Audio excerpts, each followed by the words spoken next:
Fig fam! Happy Friday. Oh, coffee and figs. How are we? Hey, this video, I want to talk about you guys who have new fig trees. Because hey, you've got a fig tree, it's late winter, now what? Well, let's go over some of the things you can do to prep your young fig trees for spring. Also, the greenhouse is coming to life. You're back here, you can see the green pushing through the window panes. Look at this, guys. The inventory is growing. ABG, always be growing, right, guys? My greenhouse, lots of cuttings are waking up. Some take a while. This took a month just to do this. I took 1 month.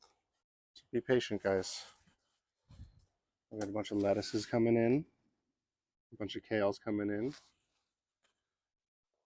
My seedlings just popped. All of these were rooted. If you look at my Instagram, all these were rooted in sand. I have some even bigger ones here, ready to up pot.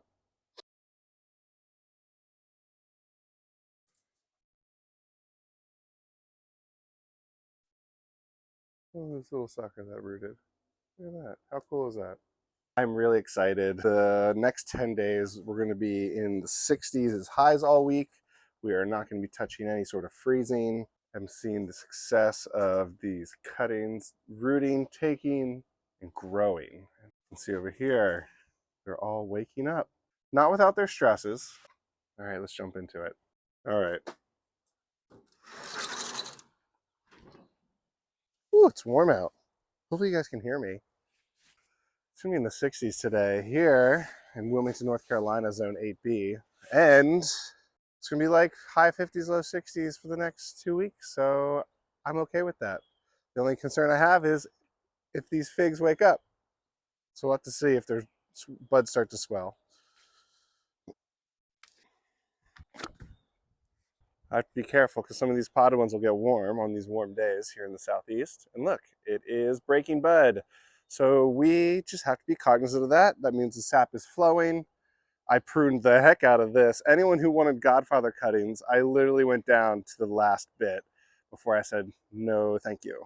So I'm hoping that it grows a lot this year. I definitely gave it a rejuvenation prune. So we'll go from there, guys. Lots of buds for it to sprout from. But it's already starting to do so. So I am going to go ahead and start doing the fig shuffle with this one.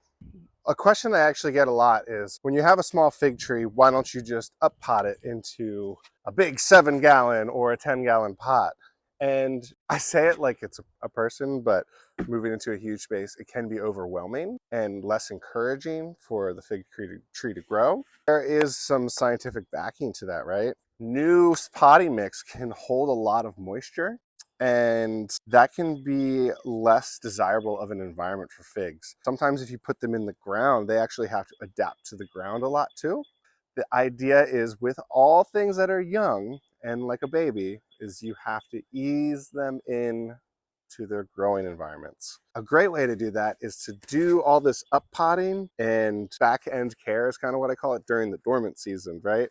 So putting the fig in a new pot with some good soil gradually. And then I up pot my figs every year to every other year as they get older. And then you can go even further beyond that, every 2 years, if you have a huge 15-gallon pot fig tree. Now, if you want to put a fig tree in the ground, this is just a rule of thumb. I wait till they're about 3 feet tall.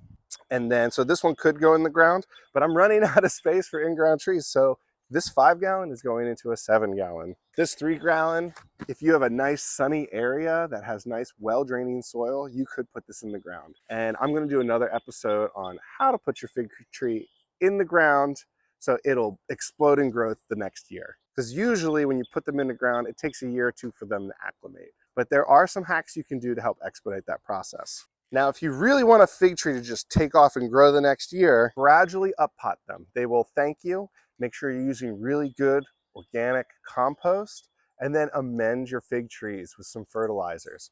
You know, when you put fig trees in the ground and they take off and grow 10 feet, there is a lot of behind the scenes work that fungus and bacteria and other plants and the whole ecosystem are doing to make that soil bioavailable.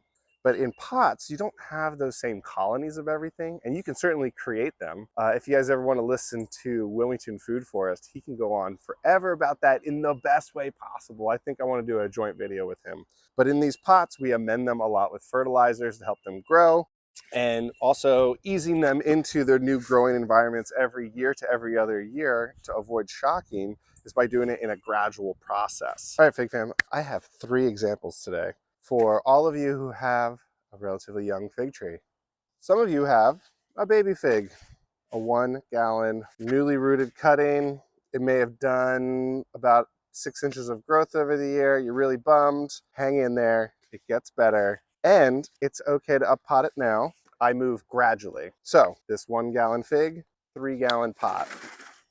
This fig tree is pruned way back. So imagine, let's see a good example. Here we go. That it looked like this, but I wanted cuttings. Now we have this, and it has little nodes here. I paid attention to each node along the way. It's about a 2-year-old cutting coming up, and it is ready to be up potted into something larger. It's in a 3 gallon now. I am putting it in a 5 gallon. Over here, we have something even larger. It's in what I think is a 5 gallon, but it's kind of like an ornamental pot, and it is ready to grow. In fact, it had 2 big pieces grow out either way here, and I've been pruning this down for cuttings. It looks like I'll have another cutting here. And guys, this is Nuestra Senora del Carmen. Awesome, rare fig variety. If you want it, just let me know in the comments, and then I will just have to choose at random who gets this big piece here, which you could probably break up into 2 cuttings, because I'm just thankful for you guys watching. So if you want Nuestra Senora del Carmen, reach out. Free of charge. It's free. I've been so grateful for you guys with fig cuttings over the winter. I want to make sure that if you guys are engaged with this community of the fig fam, that it comes back to you in a lot of ways, including propagating this cutting. If you don't get it, that's okay. I have lots of other cuttings available. If you don't see the cuttings you're looking for on my website, please reach out to figbid.com, reach out to all the other fig growers in the fig communities. Circling back to this 5 gallon, and I'm going into a 7 gallon. So what I do when I'm up potting, we're going to start with this 1 gallon. We really just want to look at the root ball. We want to see how bound it is. We want to see how much growth has occurred. So I'm going to come in a little closer to you guys. See this Col de Dame Blanc?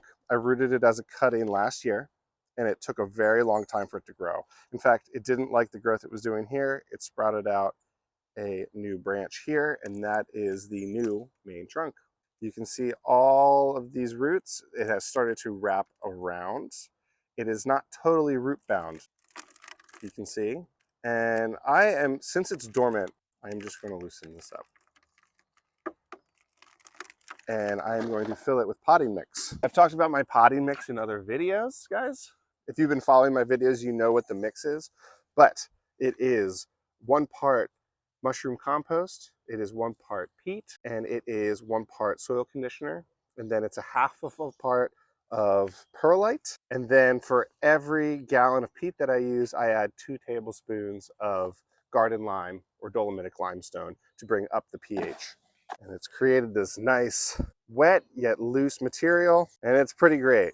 I actually add a little bit more garden lime because I use pine bark nuggets as my soil conditioner, which can make it a little more acidic in the soil. And bringing up the pH is good for figs. You don't want to bring up the pH too high because you want the acidity to help break down the nutrients for bioavailability. But right here I have my 1 gallon Col de Dame Blanc fig, and it's a little loose in the soil here, so I'm not worried about pruning the root ball at all. But it is very simple. 3 gallon pot.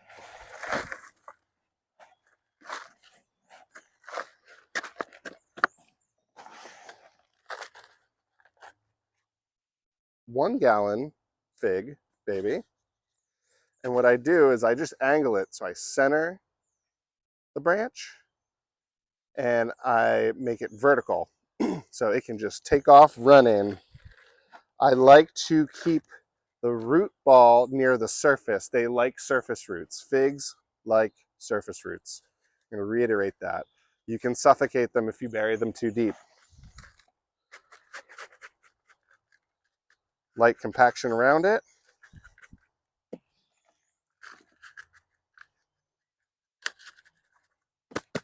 Tap it to settle it.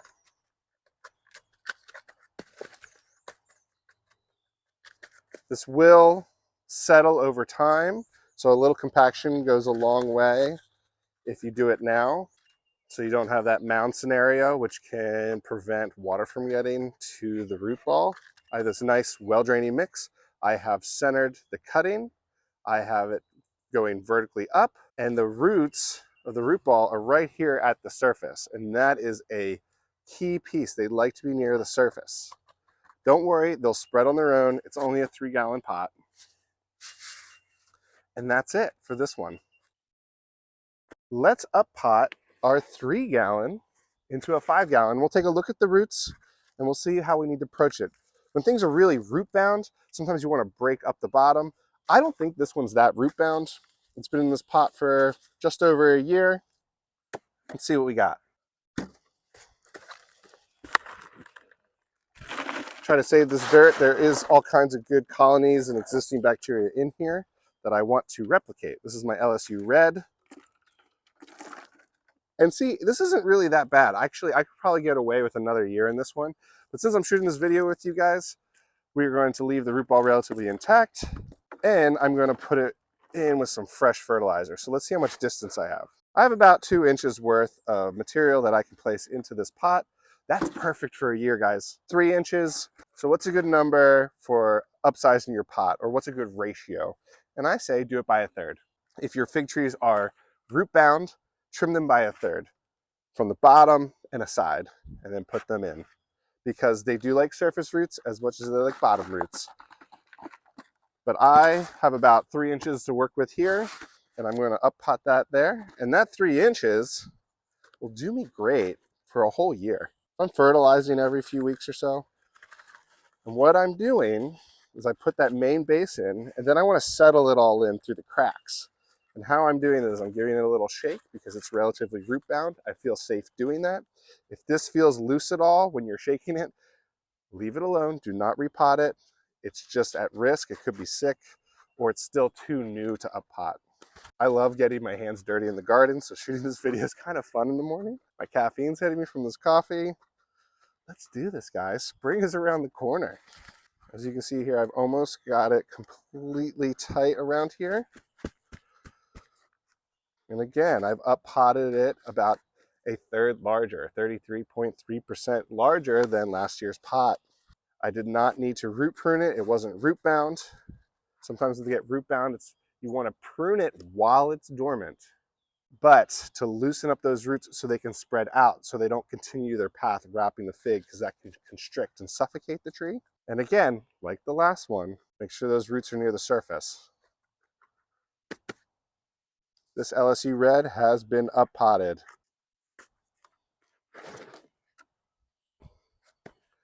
Now the 5-gallon pot and the cutting. When I take this cutting, this is going to be my new lead branch. So I'm going to take this cutting right here. It gives me this much distance to work with as it breaks back. And there you go, Nuestra Senora del Carmen, guys. 1, 2, 3, 4, 5 nodes, 9 inches long, going out to one of you. So hit me up in the comments. I'll select one of you at random. And then check out philsfigs.com. I also have swag and t-shirts, guys, and they're kind of awesome. I was very proud of how they came out. I had a lot of friends helping in the designs of it. So if you want to help support Phil's Figs, check out the t-shirts I have. All right. Look at this one. This one isn't root bound either. It has a lot of small dark roots, so it has plenty of life left to grow, but it is definitely to the bottom of this pot. See how I'm holding it? It's very solid right here. It's dormant, but I want to give it some love. So from the 5 into the 7, using my hands with the good potty mix.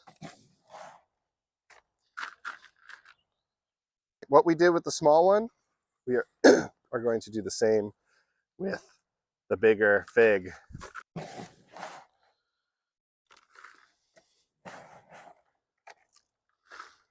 I have centered the branch. I have decided where I want the top of the fig to be. I have added the soil below. about a third more because we're going from a 5 to a 7. Put that base layer in. I am shaking the dirt around the base because this will allow me not to cover up too much of the fig's surface roots. I can create a level area that's relatively compact for watering. I angled the root ball because it was kind of growing out sideways. So now when it grows, it has a more vertical form, which is an easy hack to do. Give it some nice pats. And honestly, this is 7 gallons. After 7 gallons, you can repot every other year to every 2 years even, as long as you're fertilizing it. Or if you want, you can certainly put it in the ground if you live in a climate conducive for that. The figs will flourish in the ground, but they do great in pots. So you kind of saw what a 3-gallon up pot looks like, a 5-gallon up pot looks like, and a 7-gallon up pot. This is a great time of year now that you have a fig and you want to know what to do next in preparation for spring so it takes off on the right step. You can do this. What we can also do is look into fertilizers. And you can start amending your soil with something that's nitrogen rich. When the fig tree wakes up, its roots will wake up first before its buds, and it'll start taking up nutrients. That nitrogen rich fertilizer that you're applying to it contributes to nice, healthy leaf growth. NPK, right? Nitrogen, phosphorus, potassium. Phosphorus is good for root growth, flowers, and fruits. And then potassium is good for that intercellular communication. So like you think like your sodium potassium pump. I know that sounds like a lot, but every plant has it. So just know that potassium is really important as well for the overall growth and health of the plant.